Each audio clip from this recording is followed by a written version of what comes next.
All right, let's go through today's lesson and make sure we know what we're supposed to be doing. I know there was some confusion yesterday, and that was my fault, so I apologize for that. Also, I will fix the issue of the assignments that I put in Google Classroom showing up in Synergy's test grades. They are not test grades, so don't panic. All right. Also, I did adjust the pre-class routine to just kind of your school routine here. Drink some water. It's healthy. It's going to help you out. Make sure you got something to write with and write on. You may need that. And try to find a comfy spot. Before you start doing any schoolwork, take 5 deep breaths in through the nose. Remember to smell the flowers. And then out through the mouth, blow out the candles, like we do in class sometimes. And then just open up your assignments and your classes and do the best you can. Don't kill yourself. Just do the best you can. And try not to get too worried about school. We're all figuring this out as we go. This has never happened before, so we just all have to be a little bit flexible. And if you need some help, ask. Need help with schoolwork? Ask. If you're just stressed out and need somebody to talk to, hit me up on Google Classroom. Send me an email. Do whatever you need to do. I'll help as much as I can. So now I only have 5 minutes, so I have to move quickly. All right, today is Thursday, March the 19th. It is nearly officially spring, if it's not already officially spring, so that's cool.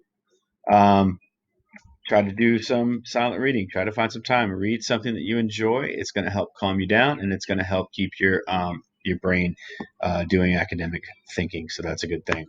All right, so the quote analysis for today is this quote by Origen. He was an early Christian thinker, and he says the power of choosing good and evil is within the reach of us all. So copy that down. Give me at least 3 sentences that tell me what you think it means.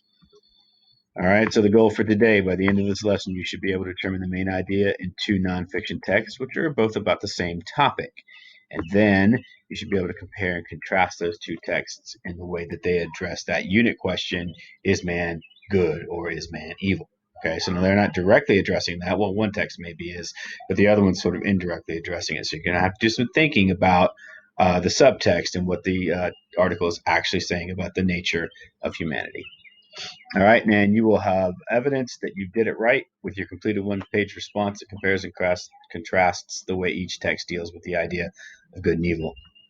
All right, and you'll know you're successful when you've written a one-page response that compares and contrasts the way each article deals with the question of whether man is basically good or basically evil, and you've used examples from each text as evidence, at least one example from each text, okay?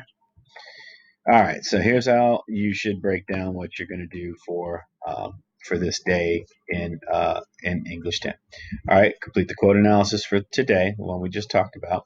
Then you're going to read and take notes on an article, Is Man Inherently Good or Evil?, which is linked to the announcement stream in the Google Classroom page. Remember that the documents are always linked to the announcement stream and they're not in the classwork tab. Okay? Then you're going to read and take notes on an article entitled Unrest in Virginia, also linked to the same place. And then I just want you to spend some time thinking about what these 2 texts are really saying, what they tell you about the true nature of humanity. Okay?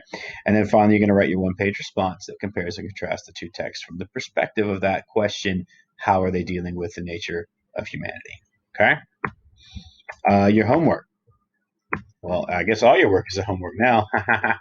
I want you to write down 5 good qualities of a leader, 5 qualities of a bad leader. 5 qualities of a good leader first, then 5 qualities of a bad leader. And then rate yourself on a scale of 1 to 5, okay, based on your own list. And then open the survival worksheet, which is attached to the stream in the announcements. And then you're going to use a Google form, which is also attached to answer the question. You're gonna complete the first 3 things on that Google form as well, and then answer the questions on the worksheet in the Google form. Okay, and then you're going to submit that form. All right, so almost done. Make sure you've submitted your quote analysis. There should be a place to do that on the classwork page once I put these in the gradebook. Then you're going to turn in your one-page compare and contrast. Then make your lists, rate yourself, complete that worksheet, and post your answers using the Google form. Okay. Hopefully, that's pretty straightforward. If you have questions, feel free to email me. Contact me on Google Classroom. You can make a comment on the Instagram page. You can hit me up on Twitter. There's lots of ways to reach me. If you have a question, reach out. I will do my best to answer it.